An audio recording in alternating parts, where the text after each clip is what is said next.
से एनसीपीडीपी कांग्रेस वालों ने हमें लूटा है, कश्मीर वालों को हमें दबा कुचला गया, हमें आज तक कुछ नहीं दिया। आज अगर हमें राहत की अगर सांस लेने को मिली है वो तो मोदी सरकार में मिली है। तो कह रहे जब से मोदी जी आए मुस्लिमों को तो दबाया जा रहा है भाई। मुस्लिम को नहीं दबाया जाए। ये देखो शेरनी दिल्ली में आई है जम्मू कश्मीर से, दबाया गया है क्या? दबाया गया है। झंडा मेरे हाथ में था, फ्रंट लाइन मेरे हाथ में थी, कहाँ दबाया गया है? मैं भी तो एक मुस्लिम हूँ, मैं भी तो कश्मीर की बाशिंदा हूँ। ये ड्रामेबाजी से ये बाजी नहीं चलती। मेरा एरिया डिस्ट्रिक्ट पुंछ है, मैं पुंछ की रहने वाली हूँ, डिस्ट्रिक्ट पुंछ की और जम्मू कश्मीर की बाशिंदी हूँ। तो नेशनल हाईवे बन रहा है जम्मू टू पुंछ। आप ही आइए वहाँ पे देखिए कि आज जम्मू कश्मीर के लोग किस हालात में जी रहे हैं। खुशनुमा माहौल है वहाँ, हमारे में भाईचारा, हिंदू मुस्लिम भाई भाई। ये पाकिस्तान की नफरत कहाँ से आई? हम हिंदू मुस्लिम एक थे, हैं और रहेंगे। रही बात, आप देखते होंगे लगातार चलता रहता है कि भाई जो भारत के मुसलमान हैं उनको तो वहाँ पे दबाया जा रहा है, जुल्म हो रहा है। कोई ना, भारत का मुसलमान, आप मेरी बात सुन लीजिए कान खोल के। भारत का मुसलमान ना डरा था, ना डरा है, ना डरेगा। आप ये नोट कर लीजिए, ये मेरी आवाज। मेरा नाम प्रवाल चौहान गुज्जर, मैं जम्मू कश्मीर से आई हूँ। जम्मू कश्मीर में क्या हालात चल रहे हैं? बिल्कुल बढ़िया, जब से मोदी साहब आए तो बिल्कुल बढ़िया है। लोगों से जो पत्थरबाजी थी वो बंद हो गई है। पत्थरबाजी मोदी साहब ने उनके हाथों से छीन के और लैपटॉप दिए हैं बच्चों के हाथों में, कॉपी पेंसिल दी है बच्चों के हाथों में। क्या बात करते हो आप? बदल गया सब, बिल्कुल बदला है इंशाल्लाह। जम्मू कश्मीर ने, हिंदुस्तान नहीं बदलता, जम्मू कश्मीर नहीं बदलता है, पूरा हिंदुस्तान। इवन के मोदी ने पूरे वर्ल्ड को हाथ में लिया हुआ है, पूरे वर्ल्ड को हाथ में। पहले क्या था जम्मू कश्मीर में जो अब हो गया मोदी के आने से? बिल्कुल, पहले बमबारी होती थी, हम सिसक के जी रहे थे जम्मू कश्मीर में। आज हम खुले मैदान में, जैसे खुले मैदान में कोई घूम रहा है ऐसे हम घूम रहे। टूरिज्म जो है वो इस वक्त बढ़ावा दे रहा है, हम शांति से रह रहे हैं वहाँ पे। अगर सुकून है तो आज मोदी सरकार में सुकून है। 70 साल से एनसीपीडीपी कांग्रेस वालों ने हमें लूटा है, कश्मीर वालों को हमें दबा कुचला गया, हमें आज तक कुछ नहीं दिया। आज अगर हमें राहत की अगर सांस लेने को मिली है वो तो मोदी सरकार में मिली है। तो कह रहे जब से मोदी जी आए मुस्लिमों को तो दबाया जा रहा है भाई। मुस्लिम को नहीं दबाया जाए। ये देखो शेरनी दिल्ली में आई है जम्मू कश्मीर से, दबाया गया है क्या? दबाया गया है। झंडा मेरे हाथ में था, फ्रंट लाइन मेरे हाथ में थी, कहाँ दबाया गया है? मैं भी तो एक मुस्लिम हूँ, मैं भी तो कश्मीर की बाशिंदा हूँ। ये ड्रामेबाजी से ये बाजी नहीं चलती है। ऐसा मोदी ने मुस्लिमों के लिए क्या किया जो आप इतनी तारीफ कर रहे हैं? बहुत कुछ किया है हमारे लिए, बहुत कुछ किया है। मोदी साहब जब से आए हैं सुकून है, अमन है, चैन है, भाईचारा है, सब कुछ है। और कश्मीर में सबसे ज्यादा यह है कि टूरिज्म बहाल हुआ है, फिल्में बन रही हैं और मुसलमान वहाँ पे पहले भी आपको पता ही है कि वहाँ क्या हालत होती थी। आज की डेट में भी आप पता कर सकते हो कि क्या किस तरीके से हम लोग जी रहे हैं। जिन बच्चों के हाथ में पत्थर थे उनके हाथ में लैपटॉप है, ये सबसे बड़ा उदाहरण है। पीओके की आप बात करें, पाकिस्तान कहता है कि सारी लड़ाई तो उसी को लेकर हम पीओके कहा देंगे। देखो पीओके के लोग वहाँ से कह रहे हैं कि खुदा रहा हमें ले चलो, हम भूखे मर रहे हैं, हमारे पास कुछ नहीं है। ये टीवी पे सब कुछ देख रहे हैं, छोटे बच्चे के हाथ में भी मोबाइल है, इंटरनेट का जमाना है। तो आप भी देख रहे हो और मैं भी देख रही हूँ कि मोदी है तो मुमकिन है। वो खुद लोग कहते हैं हमारे साथ जब आना चाहते हैं तो हमें लाना चाहिए ना उनको। खाली पीओके को लाएंगे या पाकिस्तान को भी लाएंगे? देखिए हमारा नारा इस वक्त तो ये है कि पीओके हमारा है, उसके बाद हम लाहौर तक भी पहुंचेंगे। पाकिस्तानियों को हम आगाह कर रहे हैं कि जिस तरीके से उन्होंने लोगों को डरा धमका के पीओके में कब्जा करने की पूरी कोशिश कर रखी है, वहाँ पे लोगों को बौखला के रखा हुआ है, बमबारी करते हैं, लोगों के हाथों से, बच्चों के हाथों से तालीम की जो कलम होती है वो हटाकर वो बंदूकें दे देते हैं। ये सब एक सिस्टम हमारा खत्म होना है। हमारे बच्चे आगे भी बढ़ेंगे, कौम को बढ़ाएंगे, देश को बढ़ाएंगे, हिंदुस्तान को, भारत को आगे लेकर बढ़ाएंगे। मैम कह रही कि मोदी के आने से बदलाव हुआ, क्या वाकई मोदी ने मुस्लिमों के बारे में सोचा है? जैसे कहते हैं कि एक हाथ में कुरान एक हाथ में लैपटॉप सोचा है। आप ये देखिएगा कि मोदी जी ने हर एक हिंदुस्तानी के लिए, आप सिर्फ मुसलमानों के बारे में क्यों बात करते हैं, आप हिंदुस्तानियों के बारे में बात करिए। मोदी जी ने मुसलमानों के बारे में इसलिए बात करते हैं क्योंकि राहुल गांधी लगातार कहते रहते हैं कि मुसलमानों का कोई भला नहीं हुआ, भाईचारा खत्म हो गया। पहले बहुत भाईचारा था, आपने प्रत्येक दुकान।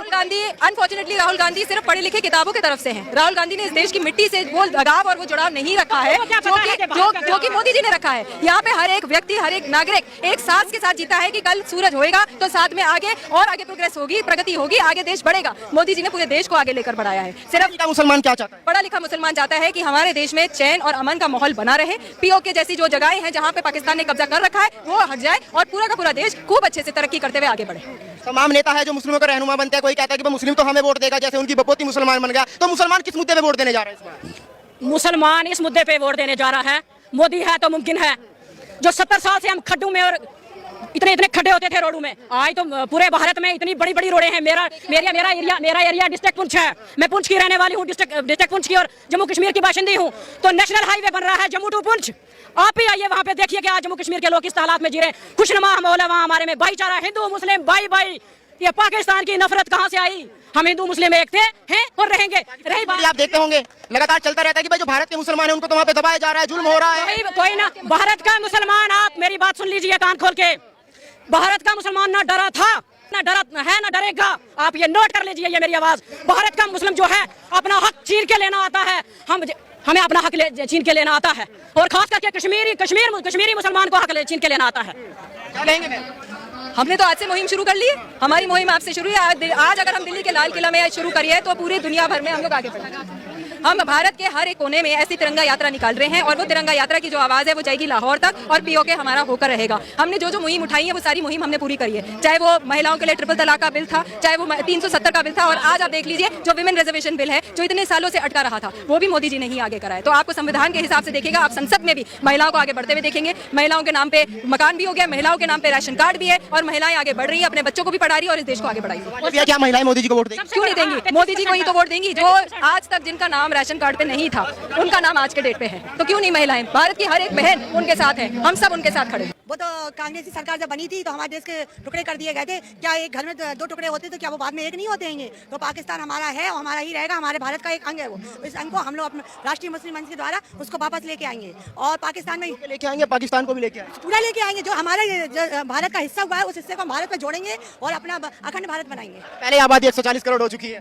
वो हो चुकी होगी, राष्ट्रीय मुस्लिम मंच से आवाज उठी जाएगी और यहाँ की जो महिलाएं हैं उन लोगों को बराबर का हक दिया जाता है। वहाँ की महिलाओं को तो मतलब दबाया कुचला जाता है, उनको अपनी बात आगे रखने का कोई भी उनको सोल्यूशन नहीं मिलता है और वो वहाँ के पुरुषों से हमेशा दबी होती है। और भारत की जो महिलाएं हैं वो पुरुषों के साथ कंधे से कंधा मिला के चलती हैं। उनकी मीडिया तो ये चलाती रहती है भाई वहाँ पे तो बड़े दुखी है मुसलमान, जुल्म हो रहा है उनके साथ, जाते हो रही है, पूरा दिन उनकी मीडिया में ये चलता रहता है। क्योंकि वो झूठे हैं, वो लोग भगोड़े हैं, भारत देश से भागे हुए इंसान है। तो बोलेंगे हम लोग यहाँ की महिलाएं हैं, हम लोग तो बोल रहे हैं कि हम लोग पुरुषों आज अगर हम लोग पुरुषों के साथ खड़े नहीं होते तो यहाँ पे सारी महिला कैसे आती है? यहाँ पे हम लोग मुस्लिम महिलाएं आएंगे और मुस्लिम समुदाय से हम लोग को आज़ादी मिली हुई है कि हम लोग अपने हक की लड़ाई लड़ सकते हैं।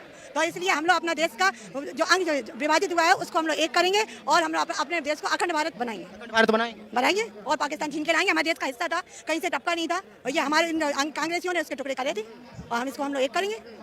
कांग्रेस ने किए और क्या आजादी के बाद किसने टुकड़े किए थे? कांग्रेस की वजह से टुकड़े हुए थे। अगर कांग्रेस की वजह से टुकड़े नहीं होते तो आज हमारे देश में मिला हुआ होता और हम सब एक होते और अखंड भारत होता। आरोप तो 10 साल से जो मौजूदा सरकार है उस पे लग रहा है कि भाई इन्होंने तो भाईचारा खराब कर दिया। पहले सब एक थाली में खाना खाते थे, अब नफरत पैदा हो गई समाज में। राहुल गांधी जी लगातार कह रहे हैं कि मोहब्बत की दुकान खोल रहा हूँ। सुनिए, मैं झांसी से हूँ, मैं हाजरा रहूँ और झांसी में एक मतलब जो समुदाय की महिला हिंदू है उसके ही मतलब जाने से हम लोग पहचाने जाते हैं। तो झांसी की रानी अगर इस तरह हिंदू मुस्लिम का होता ना तो मुस्लिम समुदाय के लोग झांसी की रानी नाम से नहीं जाने जाते। और यहाँ पे ऐसा कुछ भी नहीं है, हम लोग एक साथ एक समूह में एक थाली में खाने वाले हैं सारे। जहाँ से अच्छा हिंदुस्तान हमारा, हिंदी है हम वतन है, हिंदुस्तान हमारा।